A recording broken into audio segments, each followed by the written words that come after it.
Ashari, pendiri pondok pesantren yang diduga melakukan pelecehan seksual kepada santrinya, ditangkap polisi di Wonogiri. Ia mencoba kabur setelah mangkir dan kabur dari panggilan pemeriksaan polisi. Ya, polisi menangkap Ashari, pengasuh pondok pesantren Ndolo Kusumo, Pati, Jawa Tengah. Tersangka yang diduga telah mencabuli sekitar 50 santri di bawah naungannya ini mencoba kabur keluar kota.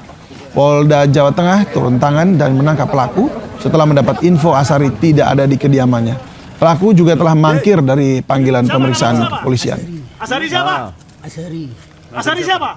Ya Ashari itu memang sama Ashari. Warga histeris saat rumah mereka di Tanah Abang, Jakarta Pusat digusur PT PAM Jaya.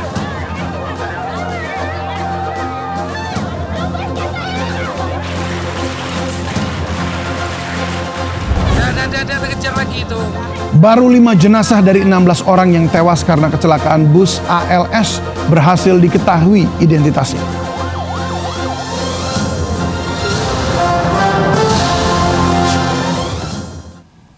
Halo, selamat siang pemirsa, saya David Silahoy dan inilah seputar iNews Siang. Pemirsa, tangis histeris mewarnai penggusuran rumah dinas PAM Jaya di Tanah Abang, Jakarta Pusat.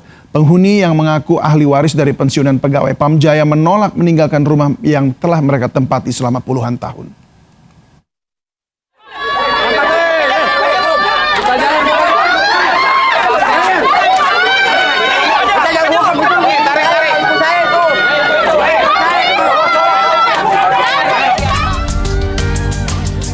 Teriakan histeris pecah saat eksekusi rumah dinas PAM Jaya oleh pemerintah kota Jakarta Pusat. Salah seorang perempuan lansia meluapkan emosinya dari atas kursi roda menolak untuk pergi dari rumah yang telah ia tempati selama hampir 50 tahun. Nenek ini tidak sendiri, ia bersama sejumlah penghuni lain menolak eksekusi itu. Meski memiliki bukti kepemilikan surat izin penghuni dan taat pajak tahunan, petugas tetap menghancurkan rumah mereka dengan alat berat.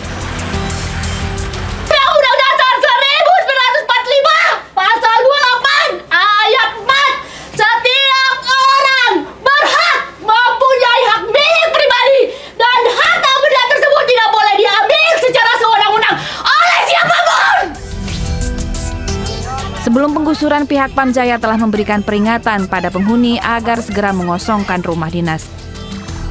Dari pihak pemerintah Jakarta Pusat itu sudah menyiapkan solusi berupa tampungan rumah susun selama 1 tahun yang di-cover secara gratis bagi masyarakat yang ada di rumah dinas tersebut.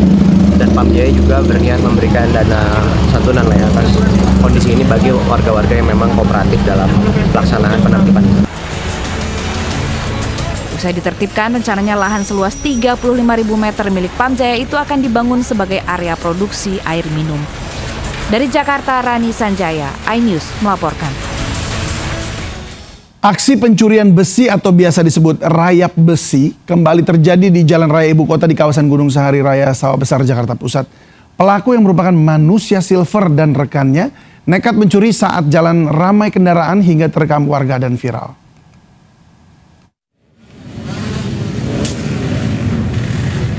Seorang manusia silver dan rekannya nekat mencuri marka pembatas jalan bus Transjakarta di Jalan Gunung Sahari, Sawah Besar, Jakarta Pusat. Pencurian yang disebut rayap besi ini dilakukan saat kondisi jalan ramai kendaraan. Usai viral ditemukan pecahan akrilik, mur dan baut serta rambu berbahan akrilik yang ditinggalkan begitu saja di sisi jalur busway. Sementara tiang besi telah raib dicuri. Sejumlah pengemudi ojol mengaku tak menyangka manusia silver yang biasa mengamen justru telah melakukan aksi pencurian dan berharap adanya razia PMKS agar jalan Jakarta aman dan nyaman. Biasa, emang sih tahu gitu. Biasanya kalau saya lewat sini emang selalu ada deh pelang. Tapi kalau saya lihat lagi udah nggak ada. Oh, sangat mendesak, sangat mengganggu aktivitas di jalan raya karena mereka itu mengganggu sekali gitu. Jadi rambu-rambu ya? Iya. Aksi rayap besi di ibu kota sudah berulang kali terjadi dengan sasaran fasilitas umum yang terbuat dari besi seperti pagar, pelang jalan hingga rambu lalu lintas. Dari Jakarta, Rani Sanjaya, iNews melaporkan. Ya, pemirsa, lubang galian di Jakarta ini nggak ada habis-habisnya. Sebuah video viral belakangan ini memperlihatkan seorang pria tunanetra tercebur di galian PAM di Jalan Raya Condet, Jakarta Timur. Video viral di media sosial memperlihatkan seorang pria tunanetra terperosok ke dalam galian besar di kawasan Condet, Jakarta Timur pada hari Minggu lalu. Dibantu warga, korban berusaha naik dari lubang galian Pam Jaya yang berukuran 1 meter lebih. Beruntung korban tidak luka serius, tapi tubuhnya dipenuhi tanah lengket dan basah. Menurut warga, lubang galian di Jalan Raya Condet ini sudah kerap kali memakan korban. Sebelumnya seorang pedagang ketoprak dan gerobaknya tercebur pula ke galian yang belum padat. Tanah galian juga berceceran di Jalan Condet, membuat jalanan licin dan membahayakan para pengendara. Seorang warga telah melapor ke Pam Jaya soal keluhan dampak galian PAM. Dan kini kita akan bergabung dengan Salam Pulungan di Jalan Raya Condet, Jakarta Timur. Salam, apakah galian ini sudah dirapihkan atau masih terbuka menganga dan membahayakan?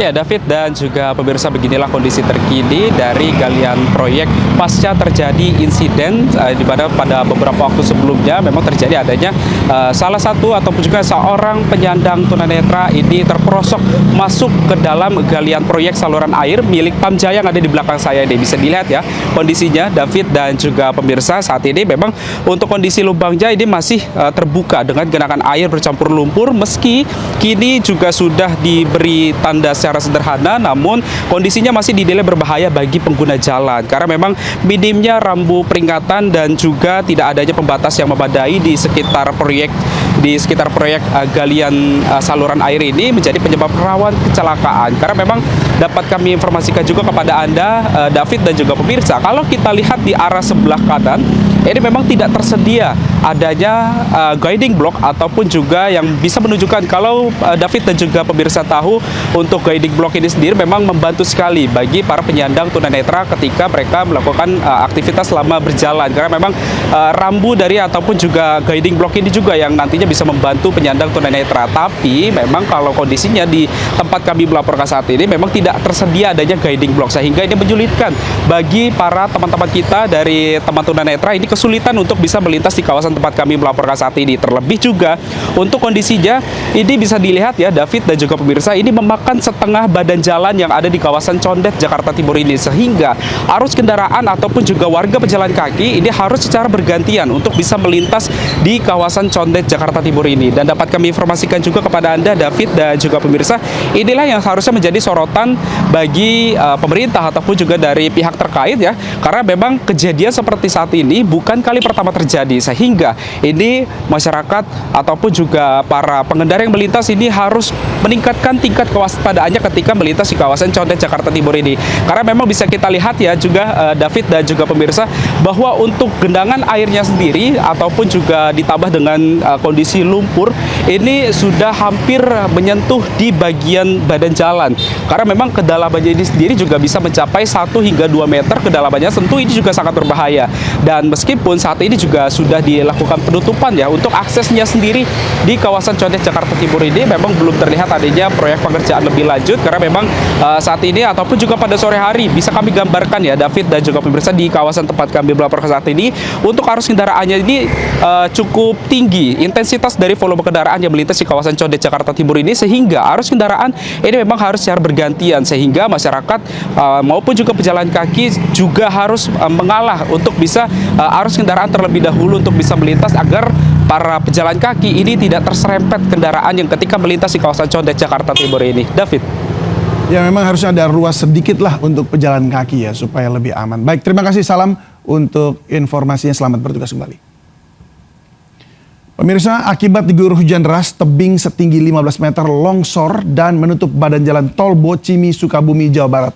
Akibatnya, arus kendaraan dari Sukabumi menuju Jakarta tertutup material longsor. Pengguna jalan tol Bocimi geger saat tebing setinggi 15 meter, panjang 20 meter, longsor hingga menutup ruas jalan tepatnya di kilometer 72 Ciambar, Kabupaten Sukabumi. Longsor terjadi saat hujan deras mengguyur sejak Rabu siang. Kendaraan yang tengah menuju Jakarta pun terjebak kemacetan. Petugas segera mengerahkan alat berat untuk mengevakuasi material tanah yang menutup badan jalan. Selama evakuasi, arus kendaraan dari Sukabumi menuju Jakarta untuk sementara ditutup. Polisi juga merekayasa lalu lintas di mana kendaraan dari arah Sukabumi menuju Jakarta dialihkan melalui gerbang tol Cigombong.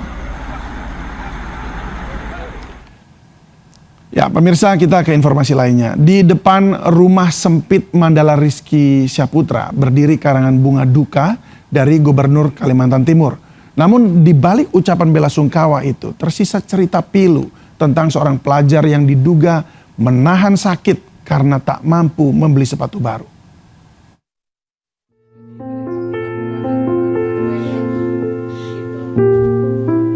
Rumah kontrakan itu terlihat sunyi. Di sudut ruangan masih tergeletak sepasang sepatu hitam milik Mandala. Solnya sudah tipis, ukurannya tak lagi pas. Namun sepatu itu terus dipakai almarhum Mandala untuk sekolah dan magang. Sejak ayahnya meninggal, sang ibu berjualan resoles keliling untuk membiayai 4 orang anak. Tidak ada uang untuk membeli sepatu baru. Agar masih bisa dipakai, bagian dalam sepatu itu pun diganjal dengan busa. Ya utamakan keperluan di rumah Mbak Rina. Bukan saya bilang sama teman saya tadi, masih ada puas sebenarnya. Rasa penyesalan bisa dibilang tak ada menyesal. Siapa sih mau lihat anak? Terus kita tak bisa mengadakan sepatu, udah yang ada. Datang orang ini nyumbang sepatunya ada. Ya Allah ya Rabbi. Kisah Mandala membuat banyak orang terdiam. Sebab di saat seorang anak harus menahan nyeri demi tetap bisa belajar, publik juga menyoroti mobil dinas mewah dan juga renovasi rumah jabatan Gubernur Kalimantan Timur, Rudi Masud, yang nilainya mencapai puluhan miliar rupiah. Karena di tengah besarnya anggaran dan kemegahan fasilitas pejabat, ternyata masih ada anak yang bertahan dengan sepatu sempit demi masa depannya. Dengan kejadian ini kita dapat pelajaran semuanya Pak. Artinya apa? Anak belajar komunikasi dengan orang tua, begitupun orang tua komunikasi dengan seorang anak. Jadi jangan sampai anak orang tua mengatakan jangan menceritakanlah ya kesusahan yang ada di rumah. Kisah Mandala meninggalkan luka dan menjadi renungan bersama. Di tengah daerah kaya sumber daya alam, ternyata masih ada anak yang harus menahan sakit untuk meraih cita-cita. Tim Liputan iNews melaporkan. Hingga kini masyarakat terutama kaum ibu dibuat pusing dengan kenaikan harga minyak goreng subsidi minyak kita. Di Majalengka, Jawa Barat, minyak kita bahkan dijual melebihi dari harga eceran tertinggi atau HET. Sempat raib selama 1 bulan, kini minyak kita kembali tersedia di pasar tradisional kota Bandung, Jawa Barat, salah satunya di Pasar Kosambi. Meskipun telah tersedia, minyak goreng subsidi pemerintah ini muncul dengan harga di atas standar pemerintah. Dari harga yang tertulis di kemasan sebesar Rp15.700 per liter, kini naik menjadi Rp21.500 per liter. Yang beli pasti yang ada protes sih ya, pengennya ya agak murah lah gitu. Kalau beli tadi 21.000 ya lebih mahal daripada HIT-nya gitu. Kondisi yang sama ditemukan petugas Dinas Perdagangan saat meninjau pasar Cigasong di Majalengka, Jawa Barat. Pedagang juga menjual minyak kita di atas HET yang telah ditentukan oleh pemerintah. Kelihatannya itu bukan mitra bulog, dapatkan barang dari trading dari luar itu, sehingga ya kalau memang biasanya pedagang ya bagaimanapun nyari selisih ya. Pihak Dinas Perdagangan akan berkoordinasi dengan Satgas Pangan atas temuan ini. Dari Bandung dan Majalengka, Ervan David Muhammad Zain, iNews melaporkan. Kebakaran melanda gudang oli di kawasan Kamal Muara Penjaringan, Jakarta Utara tadi malam. Api dengan cepat membesar hingga merambat ke sebuah mobil yang sedang terparkir. Kepulan asap hitam disertai kobaran api terus membakar lahan yang dijadikan sebagai gudang oli di Jalan Kapuk Kamal Muara Ujung, Penjaringan, Jakarta Utara. Cairan oli di dalam gudang mudah terbakar dan membuat api dengan cepat membesar. Warga berusaha membantu petugas pemadam kebakaran untuk memadamkan api. Belum diketahui pasti penyebab terjadi kebakaran. Diduga api berasal dari letupan korsleting listrik pada salah satu bangunan yang berada di dalam gudang tersebut. Ya pemirsa, permasalahan sampah juga tidak kunjung bisa diatasi. Akibat 1 bulan tidak ada pengangkutan, sampah menggunung dan meluber hingga ke kolam retensi pengendali banjir di Kalibaru, Cilincing, Jakarta Utara. Warga resah karena sampah sudah mengeluarkan bau tak sedap.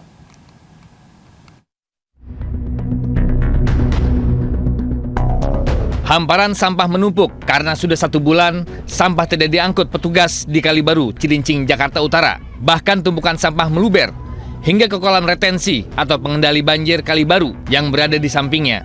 Akibatnya, warga mengaku resah akibat bau tak sedap yang muncul. Warga juga bingung harus membuang sampah kemana. Gunungan sampah ini sendiri berasal dari warga dan lokasi merupakan TPS khusus bagi warga RW 15. Tetapi ternyata banyak dari wilayah lain yang juga membuang sampah di sini. Sampah warga, karena warga nggak bisa buang kemana-mana. Berarti sini nggak ada tempat pembuangan sampah atau gimana, Pak? Nggak ada. Terus warga buangnya di situ aja, Pak? Buangnya ya ada yang ke sono, yang kemari, dia acak-acakan. Sampah yang terkumpul di sini sampah dari warga RW 15. Bukan TPS. Sebenarnya sih TPS dari RW 15, karena terkendala dari adanya musibah di Bandar Gebang, jadi kurang diangkut. Petugas berharap warga bisa membuang sampah pada tempatnya, sehingga tidak mengotori kolam retensi dan menumpuk. Dari Jakarta, Sofyan Firdaus, iNews melaporkan.